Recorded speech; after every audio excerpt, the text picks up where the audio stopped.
So good morning everyone. On behalf of the CPC team and the Medical Education Unit, it is my proud privilege to welcome you all today to the 28th CPC organized at SMS Medical College, Jaipur. And to start with, I would request all the dignitaries to please grace the dais. Dr. Reema Meena ma'am, ADP, Dr. Monica Jain ma'am, ADP, Dr. Puneet Saxena sir, Convenor CPC, Dr. Suresh Singh sir, PhD Department of Surgical Oncology, and our very special guest who I am sure would not like if I say he's a guest, because he is the person who started the CPC here, Dr. Rajgovind Sharma sir. So it is our privilege and honor to have you here, sir. So I would request you also to please grace the dais. Thank you, sir. Now I would request Dr. Puneet Saxena sir to start the proceedings of today's CPC. Good morning everybody, and we have been progressing very nicely for the last 2 years in the CPC program, and today is the 28th, as just Dr. Shruti told you, and we will be completing because we will be covering almost all the departments and relatively new departments also. And so today we will be having CPC from the Department of Surgical Oncology, and we all know that the department is not that new also. The department was established in 2016, right? And before that the surgical unit was being run, and we have Dr. Rajgovind Sharma sir here who started the surgical oncology unit, and the CPC program was also being held by Dr. Hemant Malhotra and Dr. Rajgovind Sharma initially when we used to do in that old auditorium. So it's an honor to have you, sir, with us. Welcome. So the SOP we all are very familiar, and I need not repeat it, but we come to know about the department's structure and function in initial few minutes, 10-15 minutes, and then we have an interesting case. So today's case is slightly different. It's not a diagnostic dilemma, but it's the new technique basically which the department wants to discuss.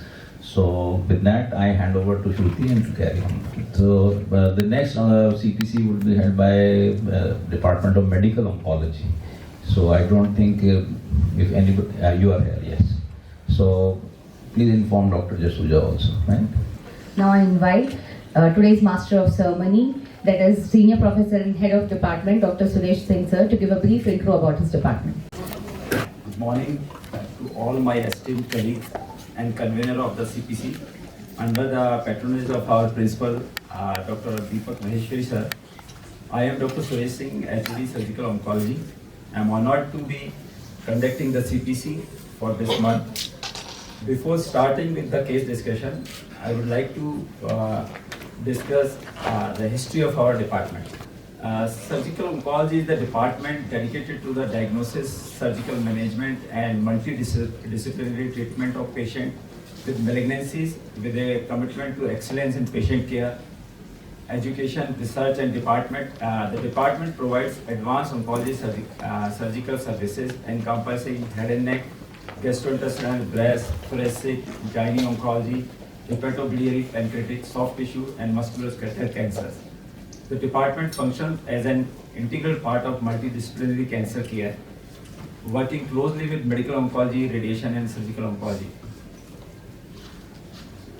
So the chronological order of development of the department is as follows. Started with the R.K. Birla Cancer Detection Center in 1987-88. Now at present, we have a State Cancer Institute that we started in 2019. This is the picture of our initial days at SCI with our former HOD, Dr. Rajgovind Sharma sir. In a short period of time, the idea of dedicated regional cancer institute come into existence. This is the aerial view of SCI, and below are the pictures of our modular OTs.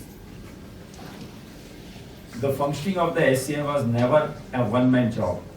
It was always a team effort, and we are blessed with a hard-working and dedicated team. We have advanced ICU facilities with 5 beds and dedicated monitors and ventilators. Established in 2019 with 3 functional floors, the SCI is undergoing rapid expansion with 6 additional floors currently under construction. The Department of Surgical Oncology currently has 3 functional modular OTs with additional 7 modular OTs under construction, supported by 100-bedded ward and 8-bedded ICU. Our surgical oncology department was pioneered by Dr. Rajgovind Sharma sir, and he was the first qualified surgical oncologist in the state of Rajasthan. He established the first surgical oncology department in the state of Rajasthan, started the first MCH course in surgical oncology in government medical colleges of Rajasthan, compiled and published comprehensive cancer data from Rajasthan of last 20 years. Started Rajasthan Cancer Society in 1992, retired from SMS in October 2019. At present, he is heading the department of Mahatma Gandhi Medical College. So our faculty introduction, including myself, a department comprises Dr. Pinakin Patel, Dr. Kamal Kishore Lathira as a permanent faculty member. Dr. Bhupendra Dora and Dr. Vinod Sharma are the ad hoc assistant professor with us, and Dr. Aishwarya Chatterjee running the oral and prosthodontic department.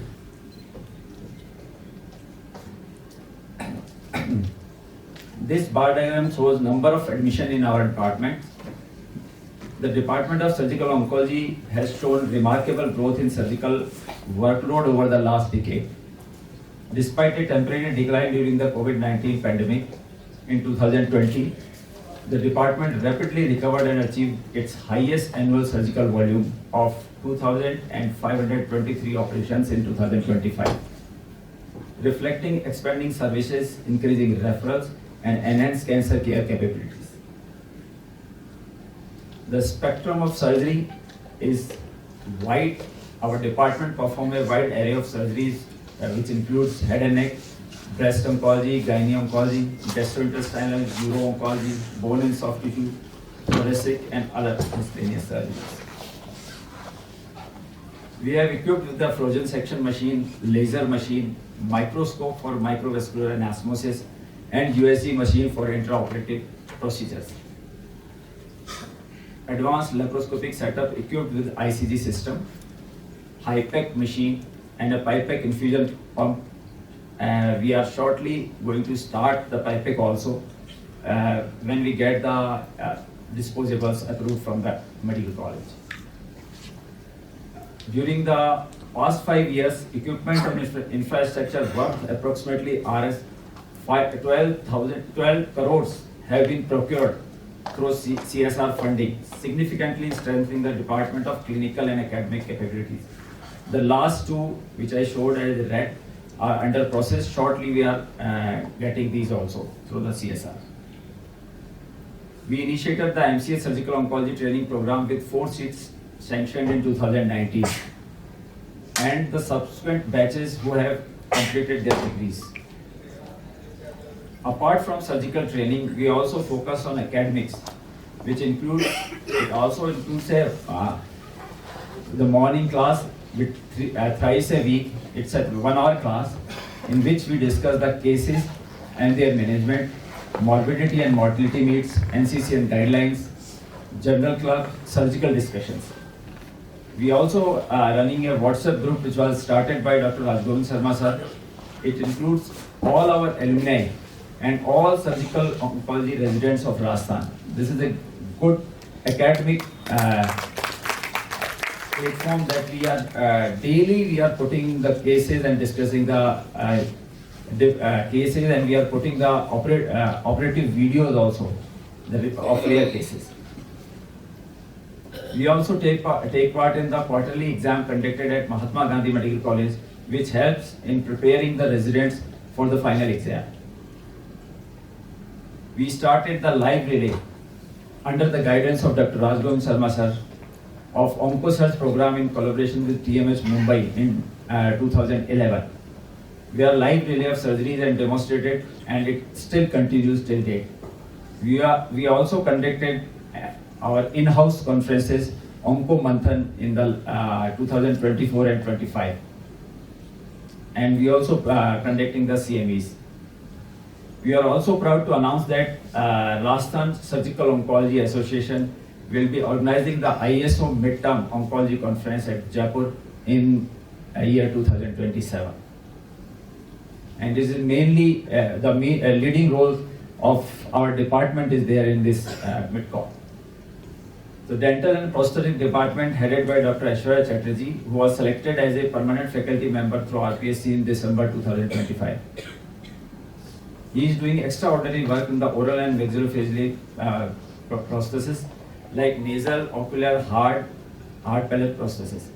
He also doing good rehabilitation and palliative care management for our patients. Our department has published multiple landmark papers in reputed national and international journals. Our department has several publications, 56 of which are published in PubMed Index just in last 4 years. So this is a good work done by our department and faculty. Most of them are original articles, only few case reports. We understand that apart from our duties toward the hospital and the patient, we also have a social obligation toward the general public to spread cancer awareness and to implement preventive and screening measures. For that, we have oncology vans. We are proud to state that preventive oncology vans are now operational in all government medical colleges of Rajasthan. These vans are conceptually and designed by our department and represent the first such comprehensive state-wide oncology screening initiation in India. These vans are equipped with digital mammograph, Hopkins scope, colposcope, X-ray machine, and video conferencing system. Multiple public awareness programs are being conducted by our department in collaboration with medical and surgical oncology departments. Today's CPC provides an opportunity to review an interesting and challenging case. On behalf of the Department of Surgical Oncology, I welcome all faculty members, residents, and participants to the CPC session and look forward to an engaging academic. At present, we are establishing fully functioning subspecialty oncology unit. The gynae oncology unit is functioning under the leadership of Dr. Suman Chaudhary, Dr. Chandrakanta. The orthopedic oncology unit headed by Dr. Pankaj Jain and Dr. Rajkumar Harshwal is actively managing bone and soft tissue tumors with multidisciplinary expertise. These dedicated units have significantly strengthened our department capacity to deliver specialized cancer care. We are striving to have more dedicated subspecialty units, and introducing robotic surgery is our this year plan. And we are also starting the PIPEC hopefully in this coming year. Thank you, everyone. Now I am inviting Dr. Satyam Shukla for the case presentation.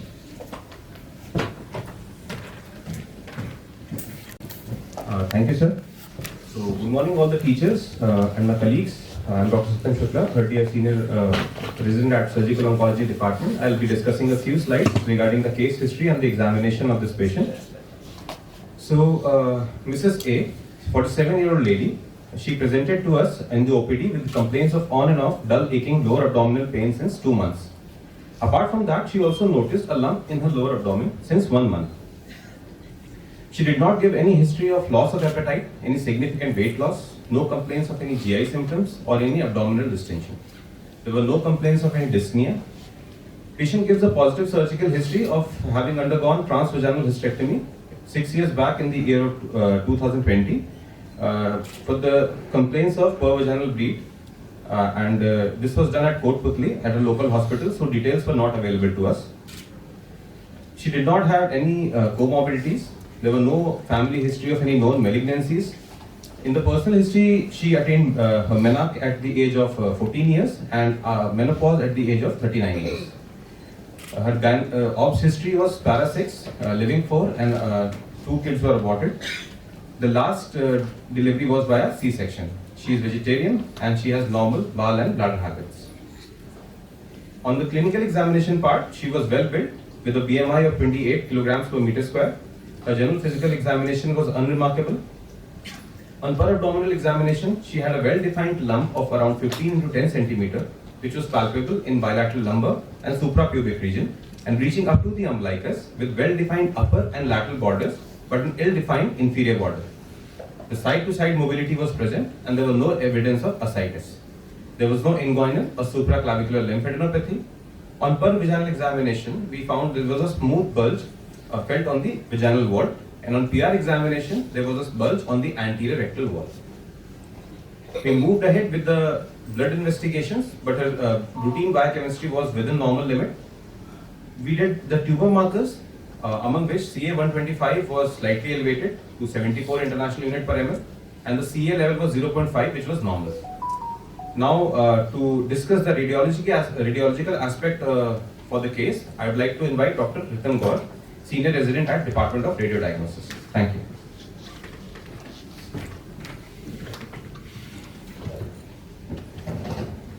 Very good morning to all.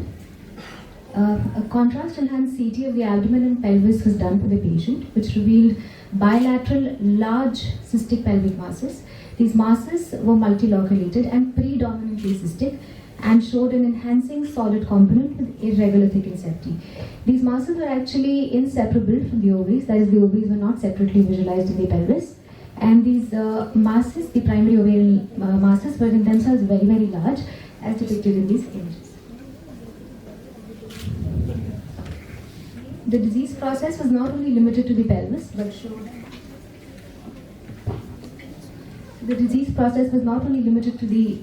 also showed dissemination into the rest of the abdomen in the form of multiple peritoneal and omental deposits.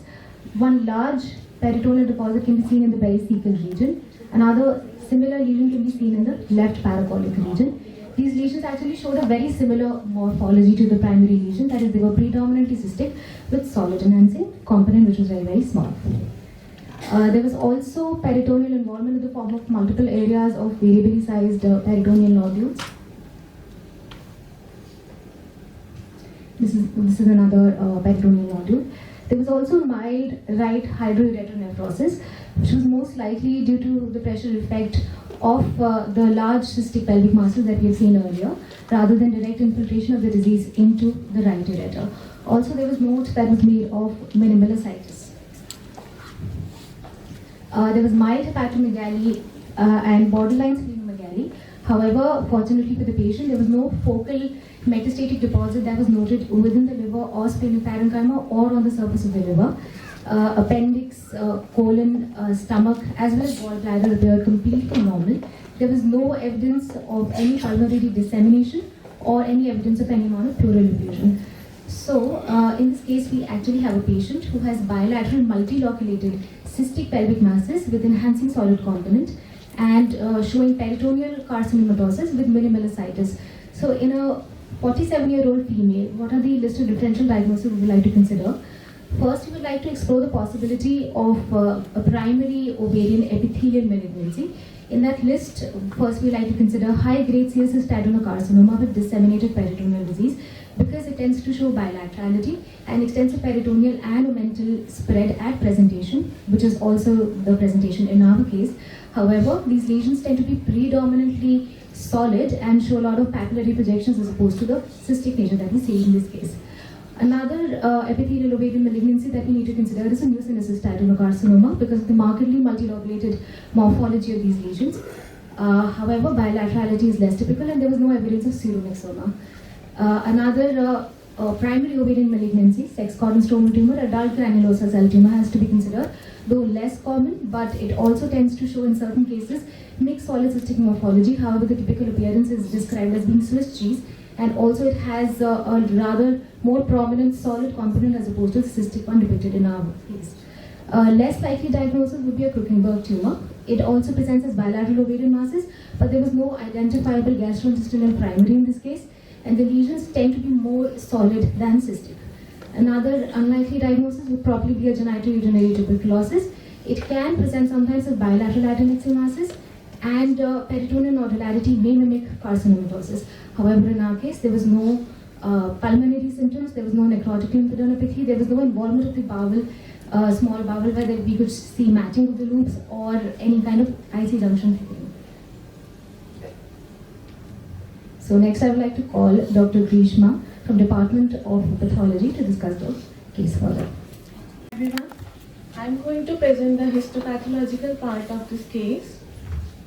So we received 3-pore biopsy from the ovarian mass, and here we can see the images under 4x, 10x and 40x magnification showing sheets of undifferentiated pleomorphic cells having round to spindloid shaped cells with hyperchromatic nuclei and scanned to moderate cytoplasm. Without any specific architecture, we can see there is no definitive glandular differentiation, no mucinous changes, and no signet ring pattern.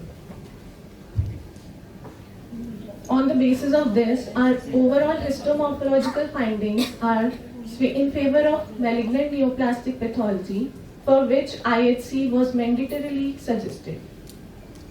By these, we came to the differentials of sex-cord stromal tumor with the possibility of adult granulosa cell tumor, and the second, poorly differentiated Sertoli Leydig cell tumor. On further performing the IHC, we can see here there is calretinal positivity, inhibin showing strong cytoplasmic positivity, WT1 which is also showing nuclear positivity, and P16 also focally nuclear positive. All these four are in favor, strongly in favor of adult granulosa cell type tumor, which is again favored by PR positivity and ER positivity. After this, we came with the negative finding on IHC, which were PAN-CK, PAX8 and CK7 negative, which also suggests that it was not of the epithelial origin, hence it is not a case of epithelial ovarian carcinoma. Synaptophysin negativity here shows that it is not a small cell round tumor, and SAT-B2 here rules out the possibility of metastasis from the GI tract. From here, we can see all these findings are in favor of the adult granulosa cell tumor, which is a subtype of sex-cord stromal tumor. Now, I would like to invite Dr. Ram Dayal, Senior Resident at Department of Medical Oncology, for further discussion.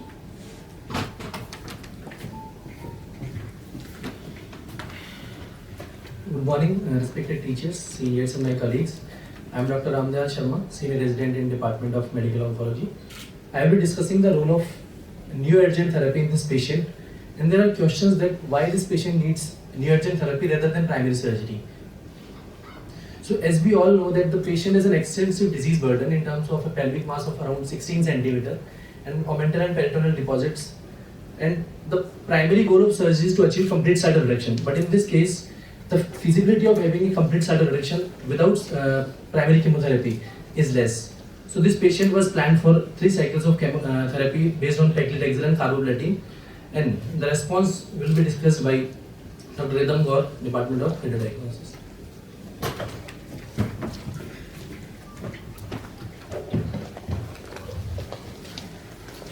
Post-neoadjuvant chemotherapy, another CCT abdomen and pelvis of the female was performed. And on that, we can actually see that this is the initial pre-neoadjuvant CCT. We can see that there's a reduction in the size of the right ovarian lesion. Similarly, we can see that there is a significant reduction in the pericecal peritoneal deposit that we can see from the pre and post-neoadjuvant chemotherapy CCT abdomen. There's actually complete obliteration or disappearance of the omental deposit noted in the umbilical region. Also, there is complete disappearance of the peritoneal deposit noted in the left paracolic region, as we can see here.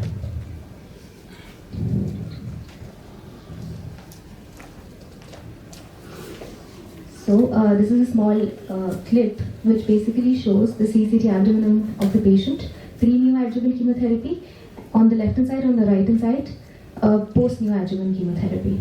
So here we can actually do a very good side-by-side comparison how there was resolution of a large number of peritoneal and omental deposits. Here we can see that there are lesions within the peritoneum and omentum in the pericecal, in the umbilical and in the left paracolic region, which are completely disappeared post-neoadjuvant chemotherapy. And if you scroll further down, we also appreciate that there's a significant reduction in the size of the right ovarian lesion compared to earlier. So when we want to grade response post neoadjuvant chemotherapy, we actually consider the RECIST 1.1 guidelines. So here on the baseline scan, the radiologist basically decides the 5 target lesions, as we call them, that we have to take into consideration. We measure the longest diameter of all of these target lesions, and on a subsequent scan that we do post any kind of therapy, if there's a reduction of at least more than equal to 50% in the sum of longest diameters of all of these target lesions, then we can say that the patient has responded well to therapy. So in this case, we can see that there was a reduction of 57.1% in the sum of longest diameters of target lesions. So the patient was actually graded to have a partial response. Also, there was no new lesion that was detected, and there was no progression of non-target lesions like pelvic ascites that we noted earlier. So the patient showed partial response in this case. Next, I would like to invite Dr. Subhashini, Senior Resident, Department of Surgical Oncology, to take the discussion further.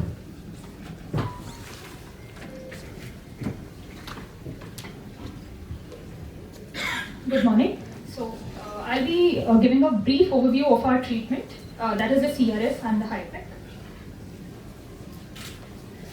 So this is the NCCN guidelines regarding the primary ovarian cancer. So once the patient is evaluated by the oncologist, and as we saw in our case, this was a locally advanced disease with extensive peritoneal and mesenteric deposits. So the patient underwent a USG guided biopsy and also a laparoscopic evaluation to determine the feasibility of the resection. So if the patient is a confirmed poor surgical candidate, or there is lower likelihood of optimal cytoreduction, as in this patient, the patient is subjected to neoadjuvant chemotherapy, and further the response is evaluated. And if the response, so here once there was good response, as we saw according to the biochemistry and the radiology, the patient is subjected to interval cytoreductive surgery with completion hysterectomy, bilateral salpingo-oophorectomy, and also taken up for HIPEC with cisplatin. So we subjected this patient to a diagnostic laparoscopy, and the peritoneal carcinomatosis index was calculated. So as we see in this,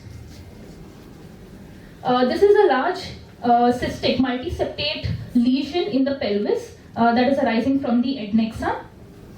And also if we see, there are tiny tumor deposits in the lower abdomen, less than 0.5 centimeters. So all the quadrants of the lower abdomen had tiny deposits. However, if we see the upper abdomen, both the right and the left subphrenic areas, there were no deposits. So the upper abdomen was completely virgin. And also there was, if we see the mesentery, here it appears clear, but also on seeing there was a lesion in the mesentery of about 5 centimeters. The total PCI was calculated to 8.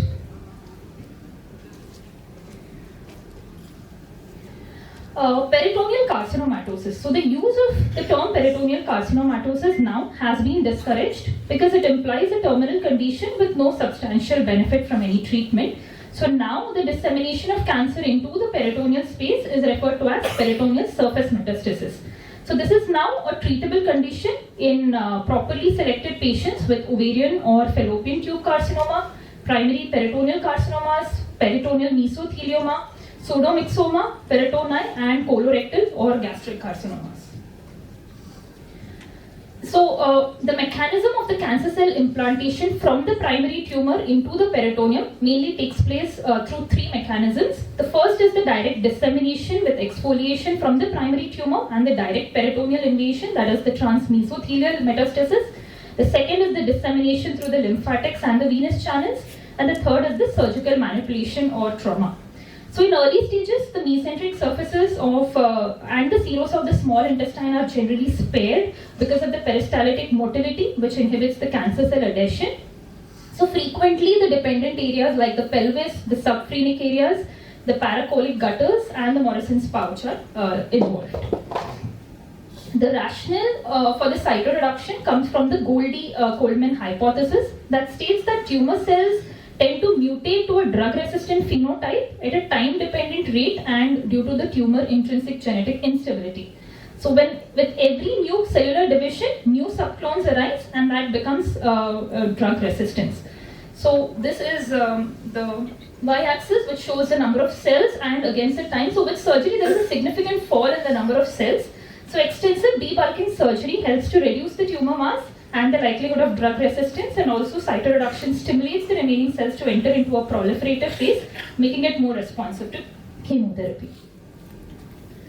So CRS and the intraperitoneal chemotherapy must be done at the same time. So once the surgery is done, there is fibrin entrapment of the tumor cells causing the peritoneal surface metastasis to recur. So if the intraperitoneal chemotherapy is done after a prolonged time after the surgery, there are chances of adhesion formation causing multiple barriers to the free access of the fluid.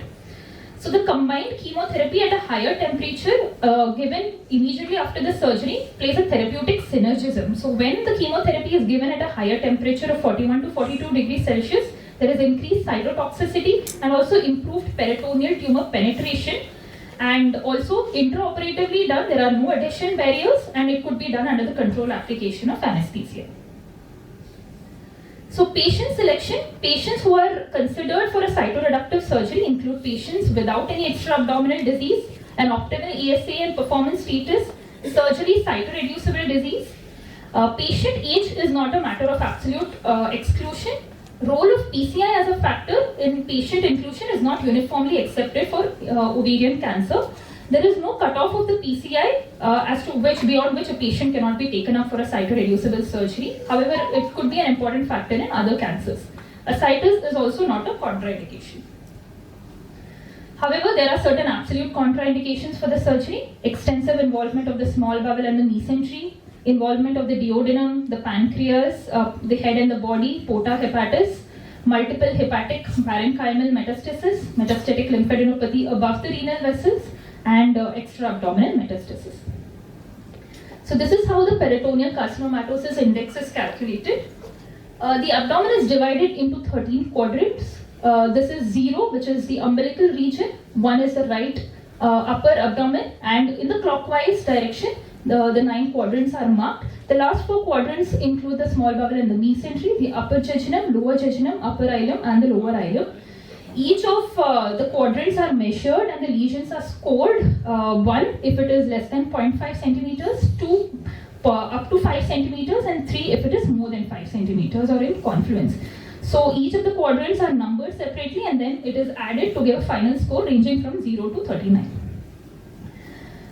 The success of the surgery is measured by the completion of the cytoreduction score, wherein CC0 is where after the surgery no residual disease is seen, CC1 is less than 2.5 mm, CC2 is 2.5 mm to 2.5 centimeters, and anything more than that is CC3. So the target of the surgery is to achieve a CC0 or CC1, which is called as the optimal cytoreduction. This is the perfusion technology and the techniques in HIPEC. So this is the HIPEC machine consisting of the heat exchanger. This is the chemotherapy, the peritoneal dialysate into which the chemotherapy drug cisplatin is added.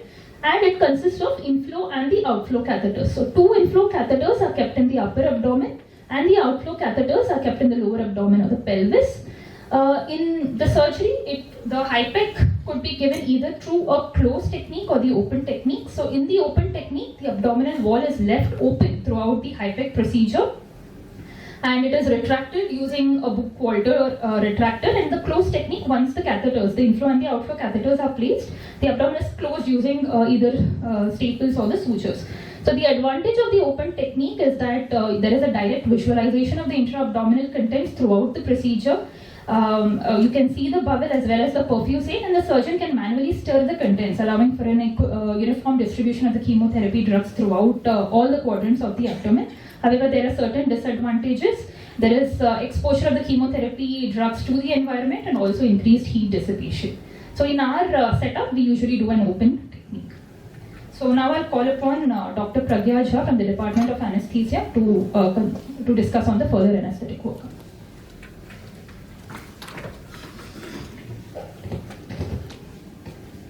Good morning everyone. I will be discussing the anesthetic concerns for cytoreductive surgery and HIPEC.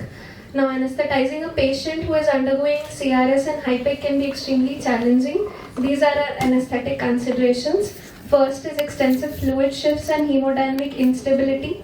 Next is thermal disturbances, hypothermia during CRS and hyperthermia during HIPEC phase. Next is pain management due to extensive surgical dissection, coagulopathy, which can be due to these three factors that is illustrated: hemodilution, factor consumption and hypothermia. All of this leads to acquired fibrinogen deficiency.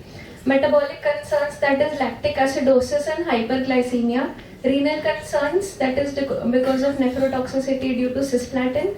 Electrolyte disturbances like hypocalcemia, hypomagnesemia and hyponatremia.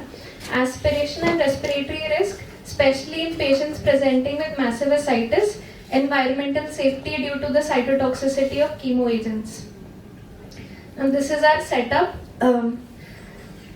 This basically includes tracheal intubation and mechanical ventilation, a thoracic epidural catheter for pain management, both intra and post-operatively, central venous access for CVP monitoring, rapid fluid administration and also inotropes, invasive arterial line for beat-to-beat monitoring of invasive BP, cardiac output, stroke volume variation and systemic vascular resistance. At least one wide bore IV cannula for rapid fluid administration and blood products, transesophageal temperature probe for core temperature monitoring, a urinary catheter, an NG tube, thromboelastography, ABG analysis. Also, because this is a prolonged surgery, we do take care of the patient positioning and padding of the required pressure areas. Here I compare the intraoperative management in both the phases, CRS and HIPEC. Now, CRS is the first and longest phase that ranges from 5 to 10 hours. We conducted it from 9 am to 2 pm. HIPEC lasts from 30 to 120 minutes. Primary goal in CRS was to maintain normothermia and euvolemia. And in HIPEC, it was to manage the hyperdynamic circulation and decrease body temperature to near normal. Now, fluid management, we ideally use balanced salt solutions. In CRS phase, there is high requirements because of ascitic drainage, evaporative losses and protein loss. In HIPEC phase, because of vasodilation, we do liberal replacement of fluid to maintain effective intravascular volume. Urine output target varies. In cytoreductive surgery, it is at least maintained at 0.5 ml per kg per hour to ensure basic renal perfusion. And in HIPEC phase, we target a higher urine output, that is 2 to 4 milliliters per kg per hour to mitigate the nephrotoxicity of chemo agents. Thermal regulation in CRS phase, we focus on preventing hypothermia. Do not allow the temperature to go below 32 degrees Celsius using forced air warmers, fluid warmers and blankets. In HIPEC phase, we focus on preventing hyperthermia because do not allow the temperature to allow above 39 degrees Celsius using cold IV fluids, blood products and ice packs. Here we compare the two ABGs that were taken, one at the end of CRS phase, that is pre-HIPEC and post-HIPEC. Most significantly, we can see that the lactate levels are elevated in the HIPEC phase. Intraoperative management, hemodynamics. In the CRS phase, it is because of extensive surgical dissection, there is a systemic inflammatory response and it is often a hyperdynamic circulation. In the HIPEC phase, there is reduced systemic vascular resistance, increased cardiac output and increased heart rate. In the CRS phase, there is blood and protein loss, risk of anemia and lactic acidosis. In the HIPEC phase, there is elevated serum lactate, potential electrolyte disturbances like hyponatremia, hypocalcemia and hypomagnesemia. In the CRS phase, if normovolemia is maintained, then renal considerations are generally stable. However, in the HIPEC phase, there is high risk of AKI due to platinum-based agents and raised intra-abdominal pressure. Neuromuscular block in CRS phase is standard for any abdominal surgery. In HIPEC phase, however, we target an essential deep block to prevent any cuffing or movement that could cause cytotoxic spillage. Coming to the post-operative and critical care, in the immediate care and monitoring, ICU transfer, we transfer the patient to the ICU for continuous monitoring and organ support. Average ICU stays approximately 2 to 3 days. Extubation, some patients like our patient was extubated at the end of surgery as her vitals were stable. If they are not, then they are electively ventilated and extubated on the POD1. Targeted monitoring, we identify early signs of coagulopathy, metabolic acidosis, and renal compromise. Pain management, we do multimodal analgesia with our epidural catheter and also rescue analgesics like paracetamol. Fluid and renal management, urine output targets were around 1 to 2 ml per kg per hour and renal protection. Now I'd like to invite Dr. Kamil Sorry. So good morning everyone. So the discussion which we have now seen, we know that we are dealing with a case of advanced ovarian malignancy with extensive peritoneal dissemination. So we evaluated the patient. Patient was not optimally cytoreducible, so she got chemotherapy and there was an excellent response by the chemotherapy. So now the goal of the treatment is to completely take out the disease, entire gross disease, and do intraoperative hyperthermic chemotherapy. So this procedure is known as cytoreduction surgery with the total peritoneectomy. Total peritoneectomy is like removing the entire peritoneum. We know that the peritoneum is a very complex organ, like it's very extensive surface area. So it's not easy to take it out as a complete single envelope.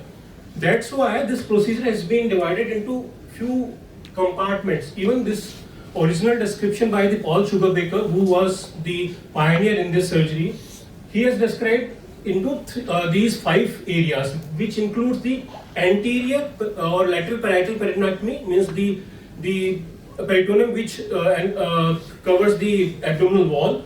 Then the upper quadrant, which is the left hemidiaphragm, the right upper quadrant, right hemidiaphragm, the pelvic peritoneectomy, means the lower abdominal part, and the omental fat. So not only these peritoneum, but if there are associated organs which are involved also to be taken care.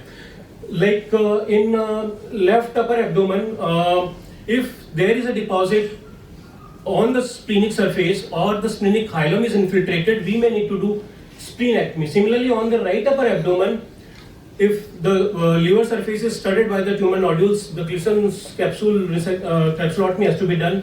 Sometimes there can be an intraparenchymal deposit, so limited hepatic dissections are also planned. Gallbladder obviously is a part of the procedure which routinely we remove. Pelvic, because most of the time it's been done for the ovarian tumor, so obviously the uterus and ovaries are most of the time the part of the surgical dissection. Sometimes the disease infiltrates the pouch of Douglas, means the rectosigmoid junction, where we are not able to take it completely. Then even there is a role of rectosigmoid resections, and suppose if there is any other bowel segment which is involved can be resected. So I think till the 3 segments of the intestine can easily be resected and re-anastomosed if we feel that they are safe to the patients. Similarly, the entire greater omentum and lesser omentum has to be removed. So here we, after the diagnostic laparoscopy and finding that the patient is suitable for this surgery, we have posted her for the surgery under general anesthesia. Patient was put on supine position with the lithotomy position, with the legs wide apart on Allen stirrup. Like it's just to have an access to the pelvis if suppose any rectosigmoid resection is indicated during the surgery. So liberal midline incision starting from the xiphoid till the pubic symphysis is a routine if total peritoneectomy is being planned. But sometimes where if we feel that the disease can be, surgical dissection can be limited, means you don't need a diaphragmatic stripping, then incision can be little bit modified, like just upper part can be between the xiphoid and the umbilicus. Here we have used the complete total midline laparotomy, and we started doing the peritoneal resection by extraperitoneal dissection. You can make out here, this is the glistening peritoneum down, containing all the abdominal viscera, intestine inside, and this is the abdominal parietal wall. So this space we need to keep on going till we reach till the retroperitoneum. This is, we prefer because see, it's a complete membrane, and if we want to take it out completely without any holes, we are not supposed to tear it here. So if any holes or buttonholes are made, which will make our job difficult. Even the bowel and the other intestinal organ, the abdominal organ may keep on popping in our surgical field. That's why we prefer complete extraperitoneal dissection if possible. Then we switched over to the upper half of the abdomen, which we started from the right side. This is, you can see, the right diaphragm, which is completely stripped from the peritoneum. This is the liver, and all the liver attachment, the triangular ligaments, the falciform ligaments, they have to be resected, and we need to make sure that there is no disease left here in this. Even the hepatorenal pouch or the Morrison's pouch has to be cleared. Similarly, the left upper abdomen, this is the left hemidiaphragm, the spleen, you can make it out here. As in our case, there was no deposit near the splenic hilum, or the splenic surface was absolutely normal. We have not taken the spleen into the surgical resection. Even we need to try that any organ which is not involved should not be unnecessarily resected, or it has to be gently handled, because if there is an iatrogenic trauma, we may need to do unnecessary splenic resections.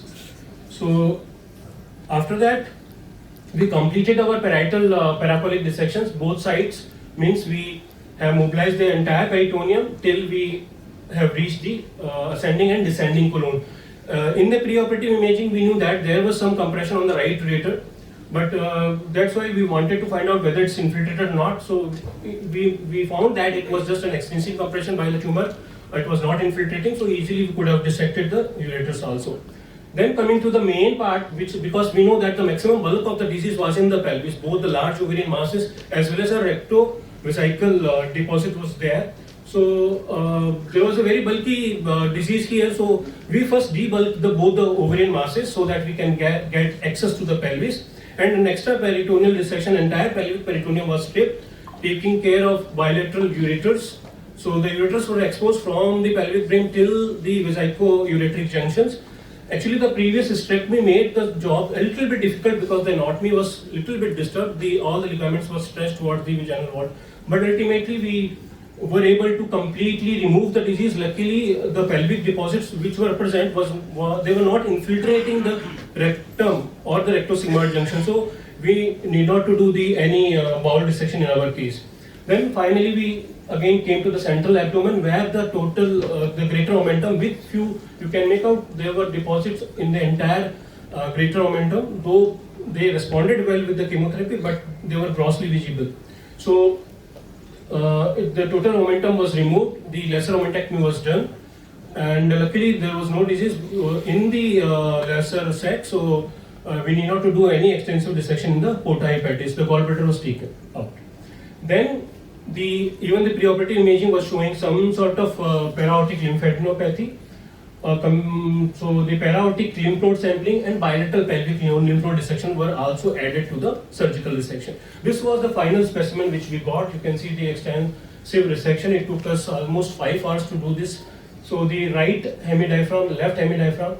This is the right parietal peritoneum, the left parietal peritoneum. Fifth is the omentum with nodule visible in the omentum. Then these are the 6 and 8 are the pelvic nodes. The 7 is the para-aortic nodes. This is the bilateral ovarian masses. They were almost clubbed together, and there was a bulky pelvic deposit with the entire pelvic peritoneum. So entire pelvic peritoneum, like from the bladder till the anterior rectal wall, and bilateral pelvic walls were resected. So we were able to achieve the complete cytoreduction score of 0. That indicates the success of the surgery. Then we planned for the next part of the procedure, that was the HIPEC, means hyperthermic intraperitoneal chemotherapy. The chemotherapy is heated to 41 degrees, or it can be done to 43 degrees, and it's been given intraoperatively intraperitoneal. Though there is no peritoneum, but yes, the entire abdominal cavity is now being irrigated with the peritoneal fluid. So there, we need to make sure that the complete hemostasis has been achieved, because if there are any other blood clots which were there, may hinder the penetration of the drug to the desired area. And all the ligations of the arteries and vein has to be rechecked that they should not slip during the procedure. It takes around 1 hour. And if any bowel anastomosis has been done, has to be again reconfirmed the vascularity of the anastomotic area. Even we can wash the entire space with the hydrogen peroxide to ensure that there is no cellular debris left behind, and make sure that all the adialysis has been achieved, means there is no restriction for the chemotherapy fluid to gain access to the desired areas. So we have performed 10 cases till now. We generally use this open technique because I think it's quite suitable. You have the adequate exposure. You can see the all the areas are getting perfused equally. So like the Roman Colosseum, we make a Colosseum here where the abdominal wall is being lifted up. So there is sufficient space for the fluid to move around. We use the Balfour or the other retractors to lift up the abdominal wall. We have put the strong sutures to the abdominal wall to make a cavity here. And even for protection of the abdominal skin, we have used the adhesive iodine sheet. So to discuss the chemotherapy which is being used during this procedure, I'll invite Dr. Ramdayal again.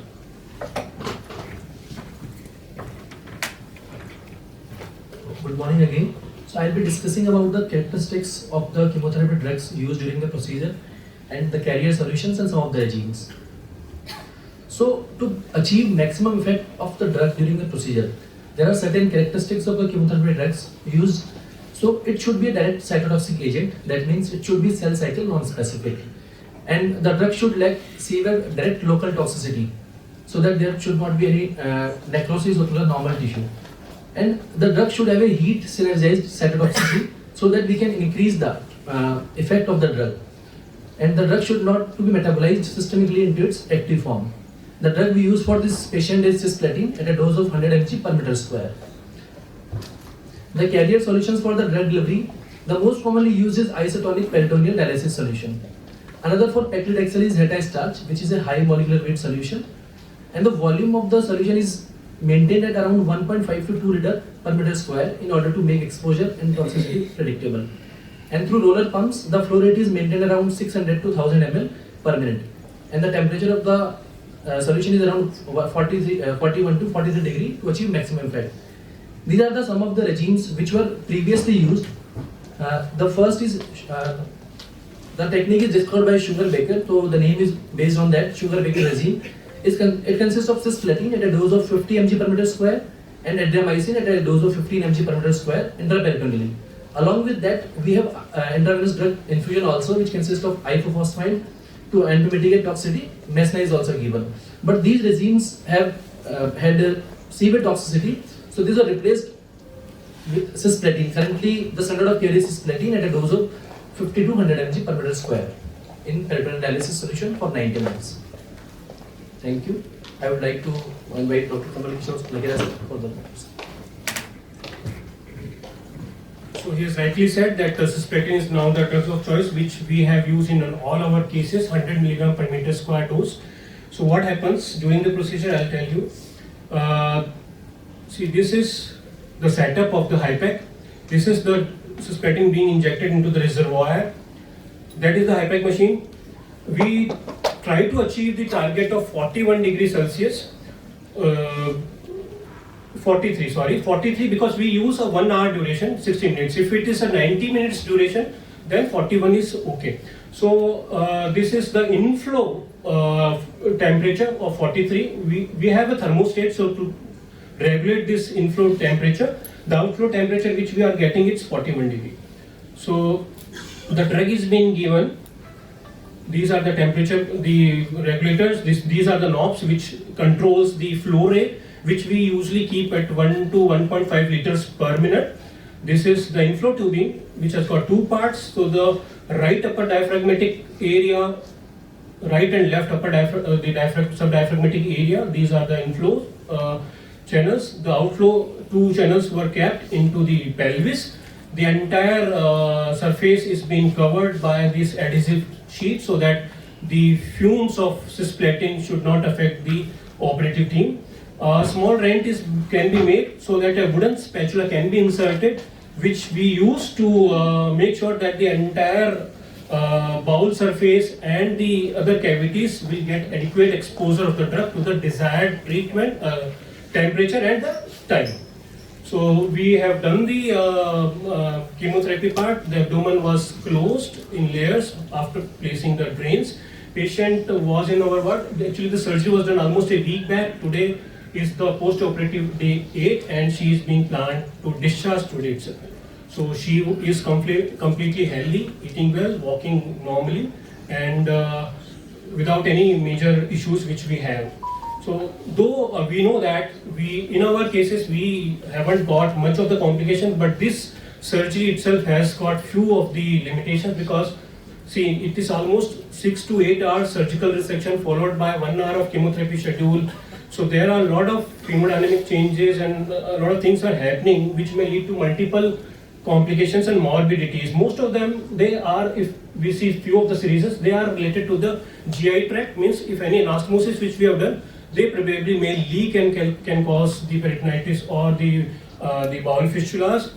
Even the lot of hemodynamic changes happening during the procedure as well as the chemotherapy effect may have some renal toxicities, though they most of the time they are just acute toxicities and will recover in few days. Rest of the other complications which we deal regularly in any major surgeries, like the respiratory issues, the sepsis, the wound infections, they are there, and obviously they are quite higher in the CRS HIPEC cases compared to the normal cases. Mostly the normal CRS patients which we discharge around 4 to 5 days, HIPEC patients will take at least 8 to 10 days. But if we select the patient carefully, if they have got adequate performance status, they tolerate the procedure quite well, and probably I think 2-3 days of additional hospital additions are justified, because whatever which we are gaining is much more important, means we are gaining better disease control and better survival rates. So we are planning to discharge our patient today.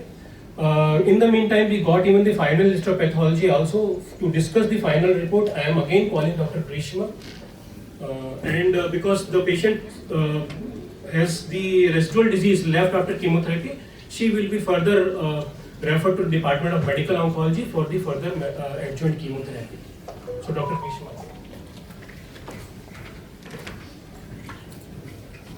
Good morning again. As we can see, we received already prepared HNE slides from the post-cytoreductive surgery specimen submitted to observe the response of chemotherapy, which was pre-surgery NACT 3 cycles, and there was similar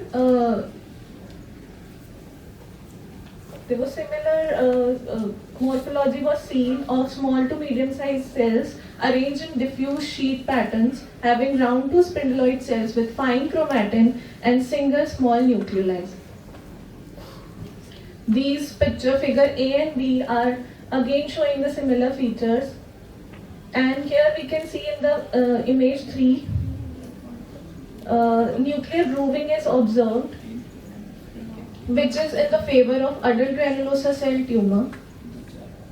These are the images from various tissue like omentum, pouch of Douglas deposits, right subdiaphragmatic deposits, and these are all positive for the metastatic deposits. These are the images from the liver bridge, peritoneum and lymph nodes, which are negative for metastatic deposits, and we can see the negative lymph node here is a usual feature of adult granulosa cell tumor, while in epithelial adenocarcinoma it was lymph node negative. Hence, it is a case of adult granulosa cell tumor with carcinomatosis peritonei having a pathological stage of YP-T3C PN0M0.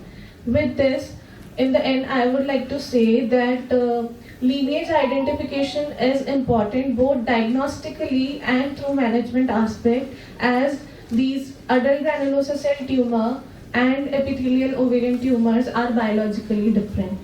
With this, I would like to invite Dr. Pinakin Patel sir from Surgical Oncology for the conclusion part. Good morning everyone.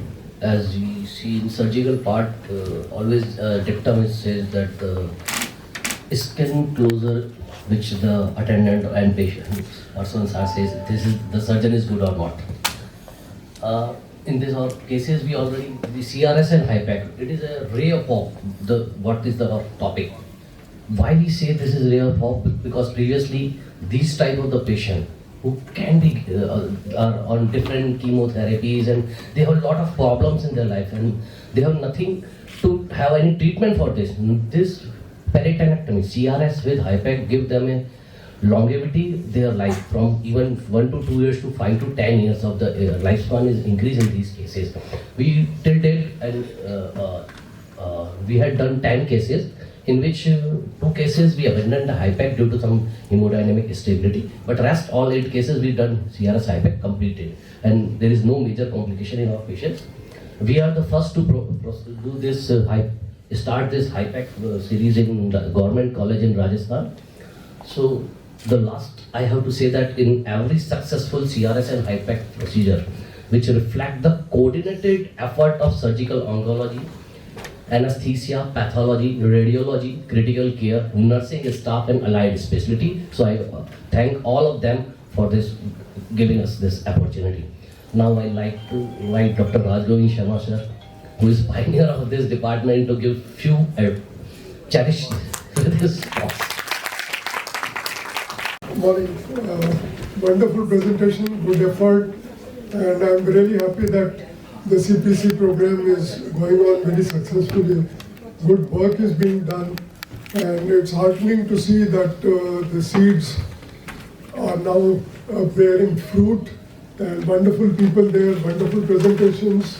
Everybody presented very well, very nice. जो पहले सब कुछ बोला था ना वो सब झूठा था. I did not do anything. I have the privilege of being there at that time in those circumstances with those type of people that these things happen. So I really take pride and I'm thankful to the Almighty that He chose me to be there at that time. I didn't do it. I must thank the people who opposed all these things. There were people who did not. There were so many people who opposed us, and I really thank them because एक अगर चाबी होती है तो उसमें रैचेट्स होते हैं. वो चाबी अपने को बिल्कुल सही जगह पे ले जाती है, वहीं पे खुलेगा, उसके पहले नहीं खुलेगा. So those things, the hurdles, the obstacles, the people who oppose you are really helping you to reach that point where you open the key. So those people who oppose you, be thankful to them. Thank you very much. I really appreciate it.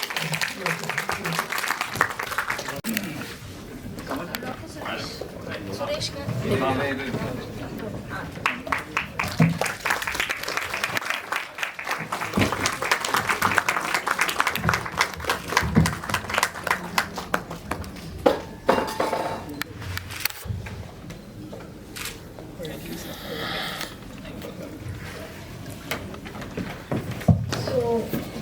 come to the end of a very good CPC MSA, and the highlight was that HIPEC regime.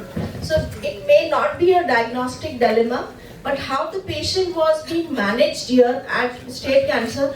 And I must appreciate the work which is being started and pioneered by Dr. Rajgovind sir, because he is always very humble. He will never take the credit कि मुझे भगवान ने place किया, but आपको भगवान ने जहाँ place किया सर सिर्फ आप ही कर सकते थे वो. So we all thank Almighty and also Rajgovind sir to put this surgical oncology in right place, and now with your blessing it is proliferating and doing a marked difference to the patient life. In this case especially, I would like to highlight that the HIPEC regime, it was an eye-opener for all of us. You know, you can imagine a kadai and a karchi, and now you are seeing a peritoneal cavity with the chemotherapy inside and all the chemotherapy flowing in your veins, and with a spatula which is not affecting. Madam, really the wooden spatula? Yes, I could guess it. So that was the, the takeaway message, that never lose hope. This is the basic important point which I gathered.